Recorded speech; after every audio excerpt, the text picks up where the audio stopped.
أعوذ بالله من الشيطان الرجيم بسم الله الرحمن الرحيم.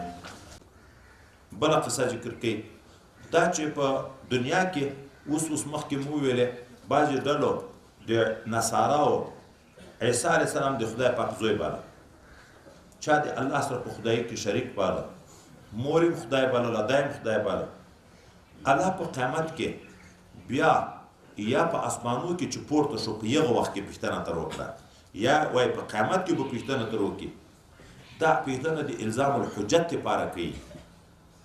شک خو نشته، الله ته علم ده چې ده نه دي ورته ویلي، خو دا چې کافران به په قیامت کې دا ونه ویلي چې ده راته ویلي وو، الله تعالی به ورته ویلي تا دا خلکو ته ویلي چې تاسې ما او د ما مور په خدایي ونیسئ؟ تا ورته ویلي وو؟ دا ویل چې نه ای رب کریمه تا لره پاکي ده، داسې خبر به موږ څنګه کو چې حق نه یي. او که بالفرض که ما ویلي خو ته خو علم په لرې، ولې ته د ما د زړه په وساوي سم علم لرې، او زه د تا د ذات او صفاتو علم نه لرم، ته علام الغیوب یې. ما هغه څه ورته ویلي چې تا امر راته کړی چې خلک د ما عبادت ته راوبله، ما د تا عبادت ته بلل. مخکې سبق کې نو ویلې چې ای قوم ای بن اسرائیل عبادت کو ربکم ربي و ربکم، چې امام رب دی تاسې به د دې رب عبادت کوئ. وإذ قال الله یاد که هغه وخت چې ویلې الله تعالی یا عیسی ابن مریم، ای عیسی زوی د بیبي مریم، أأنت قلت للناس آیتا ویلي و خلقو ته اتخذوني چې تاسې ما ونیسئ و امي مور دې ما ونیسئ الهین خدایان من دون الله غیر دی الله تعالی نه. قال عیسی علیه السلام ورته سبحانک پاکی ده تا لره ما یکون لی نه د مناسب ما لره ان اقوله چې زه خبره وکړم ما هغه څه لیس لی بحق چې هغه د ما دپاره حق نه وي.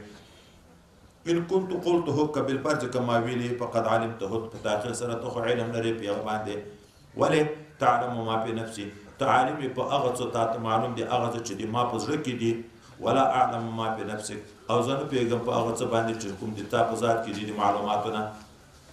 انک انت علام الغیوب بېشکه ته علام دی په ټولو پټو شیانو یې.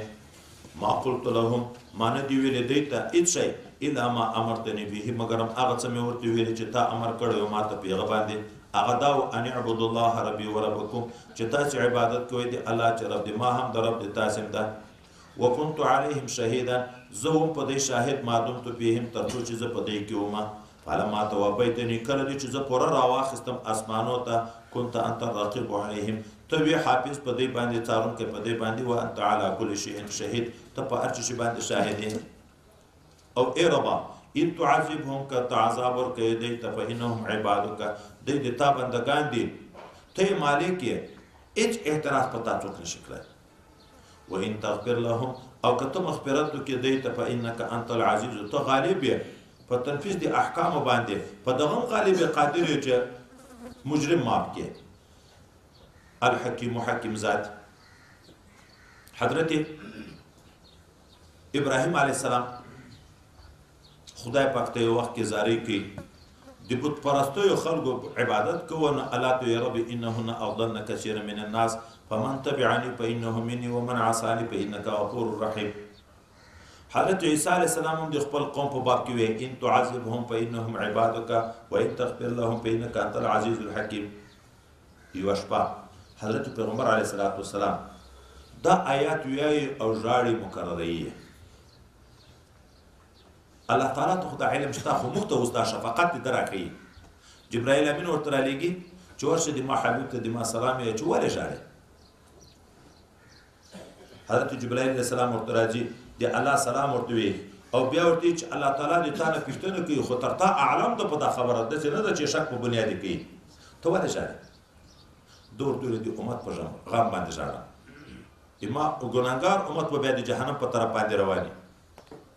الله تعالی ته بیرته جبرائیل علیه السلام جي او ورته وایي چې هغه وایي چې زه د امت په غم باندې ژاړم.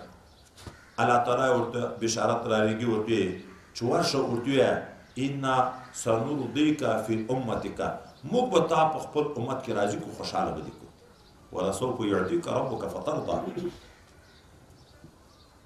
او حضرت نبی علیه السلام ته چې دا پیغام راوړي پیغمبر علیه السلام زه به تر څو نشم راځي چې د ما یو امتي مسلمان هم په جهنم کې پاتې وي چې تر څو ټول نه یې راوتلي تر هغه وخته به زه راضي نشم.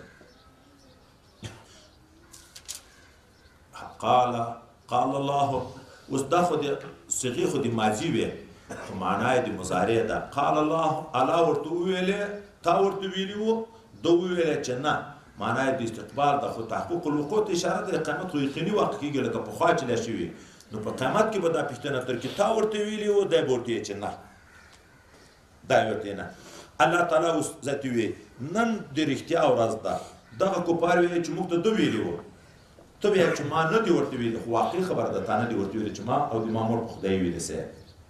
هذا الله تعالی وی قال الله هذا یوم ینفع الصادقین صدقهم. دا هغه ورځ ده چې رښتینو ته د دوی رښتیا ګټه ورسوي. لهم جناتون د دې دپاره جنتونه دي تجري چې بهیږي من تحتها لاندې تر بنګلو الانهار ویالې خالدین فیها ابدا، همیشه به په دغو جنتو کې دوی تر تره.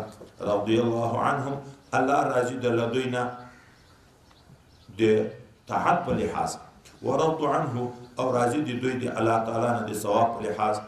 ذلك الفوز العظیم، دا د الله رضا یو لویه کامیابي ده چې چاته نصیب شي. لله ملک السماوات والارض، خاص الله لره پاچاهي د اسمانو د مځکې ده، وما فيهن او هغه شیان چې په اسمانو په مځکه کې دي، وهو على كل شيء قدیر، الله تعالی په هر چیز باندې قادر.